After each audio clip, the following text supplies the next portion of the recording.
तिवारी जी से मैं ये चाहूंगा कि आप कैसे लेते हैं देश की संप्रभुता का, इससे कहीं कोई संबंध आप देखते हैं, देश की भावना का कोई संबंध देखते हैं, या अब स्तुति गान ही चलेगा इस देश के अंदर?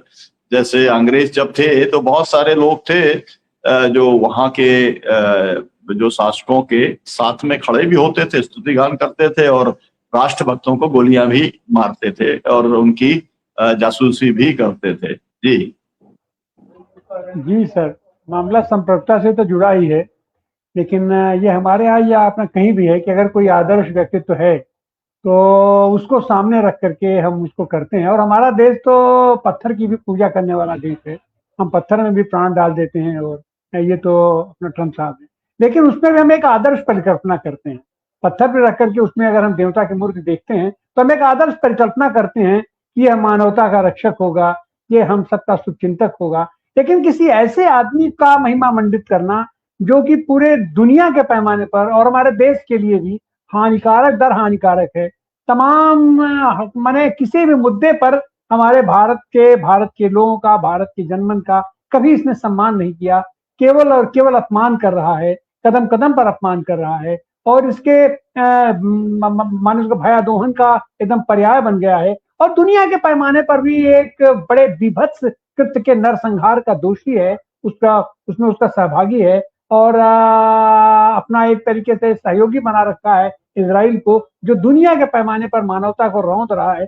ऐसे आदमी को इतना सम्मान देना, यह तो सम्मान देने की ही बात है, वो सड़क उनके नाम पर करना। हाँ, वो यहाँ आकर के अपनी प्रॉपर्टी बनाते हैं, पूंजी करते हैं, वो तो दूसरा मामला बनता है कि कैसे लोगों को बाहर के लोग कितने छूट दिया जाए। लेकिन जब हम खुद ही आमंत्रित करते हैं बाहर की पूंजी को, और उसमें भी खास करके हम देखते हैं कि हमारे ही देश की पूंजी बाहर जाकर के घूम करके फिर इसी पूंजी के नाम पे आ जाती है, तो और इसमें सबसे बड़ा जो कारण है, जो अपना बात आ रही है कि भाजपा तो कॉर्पोरेट पूंजी की रक्षा के लिए बनी हुई है। ये कांग्रेस भी जो अपने आप को आज की तारीख में सबसे बड़ा विपक्ष कह रही है और सत्ता की दावेदार मान रही है, वो अभी अगर उसी अंधी दौड़ में शामिल है तो फिर हम किस विकल्प की बात करते हैं? एक बार सोचना पड़ेगा देश को भी। और शायद यही कारण है कि देश हमारा कंफ्यूज है, लोग कंफ्यूज हैं कि हम क्या पर करो सिंगार, किसको आगे लेकर के, किसको आगे रख करके हम विकल्प की बात सोचें। और ये पूरा विपक्ष की स्थिति आप उठा करके देखिए, सबकी यही स्थिति है कि जब हम कारपोरेट पूंजी परस्त ही रहेंगे तो भाजपा की क्या बुरी है?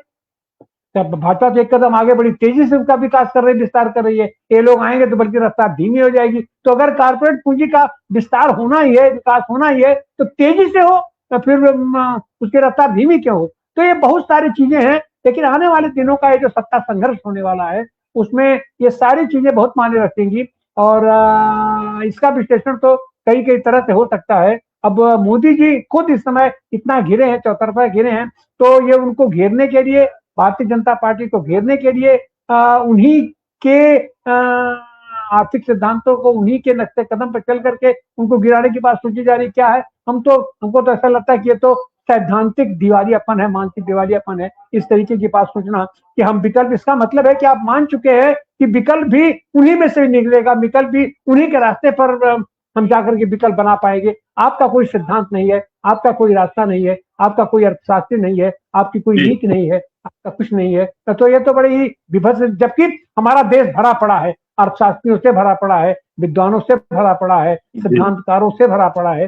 तो उनको मौका मिलना चाहिए और सही माने में विपक्ष या ये एक विकल्प की बात करनी चाहिए, सर्वांगीण विकल्प की बात करनी चाहिए, राजनीतिक विकल्प की, सामाजिक विकल्प की और आर्थिक विकल्प के बारे में हमको सोचना चाहिए। ये सर, ये बहुत आपका शुक्रिया। सुबह मेरी डॉक्टर दीपक मलिक जी से बात हो रही थी, वो यही कह रहे थे कि लगता है कि देश के अंदर पॉलिटिकल पार्टीज ने मान लिया है कि जिस रास्ते के ऊपर जा रहा है मोदी, वही रास्ता है और कोई विकल्प बचा नहीं है।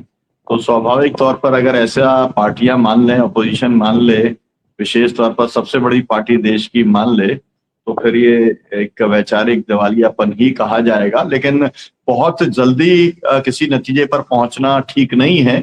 ये जो है डिबेट इनिशिएट हुई है और हमें इस बात की खुशी है कि ये डिबेट जो है हमने इनिशिएट की है। बहुजन संवाद बहुत छोटा सा एक प्रयास है और वो प्रयास है केवल लोगों को लाउड थिंकिंग के लिए, लोग सोचें, अपना देश है, अपना समाज है, अपनी पार्टियां हैं और अपने नेता हैं, तो इनके जो भी कुछ कारगुजारियां हैं उनके बारे में हम लोग जरूर अपनी समझ बढ़ाने का काम करें। और अगर लगता है कि कुछ करना चाहिए तो अभी तो चिट्ठी भी नहीं लिख रहे, जैसे राजेश्वर राव साहब ने कहा, मैं इस बात से बिल्कुल सहमत हूं। तो कुछ ना कुछ इनिशिएटिव तो, पीपुल्स इनिशिएटिव तो होना ही चाहिए अगर लोग कुछ मानते हैं तो।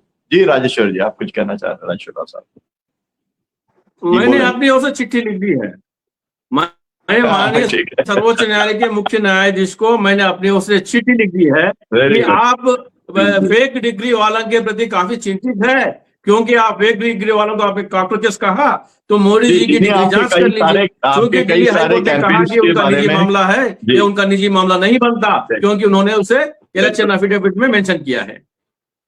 जी बहुत शुक्रिया आपका। इसी तरीके की कैंपेन की जरूरत है और भी लोगों को देश के इसके साथ जुड़ना चाहिए, करोड़ों लोगों को। बहुत शुक्रिया, बहुत धन्यवाद। दर्शकों से अपील की इस डिबेट को अधिक लोगों तक पहुंचाने के लिए आप इसको शेयर करें, इसके ऊपर कमेंट लिखें। और हमारे जो पैनलिस्ट हैं उन्होंने संडे के दिन जो है शाम के समय निकालना बहुत ही ज्यादा एक्स्ट्राऑर्डिनरी कठिन होता है, ये बात मैं जानता हूँ। और हमने उन लोगों को डिस्टर्ब किया, लेकिन वो समय दिया। जोसेफ साहब आपका भी बहुत शुक्रिया, राजेश्वर राव साहब आपका भी, राहुल जी का भी शुक्रिया, डॉक्टर सलीम खान साहब और जो है डॉक्टर आनंद प्रकाश तिवारी, सभी को शुक्रिया, धन्यवाद।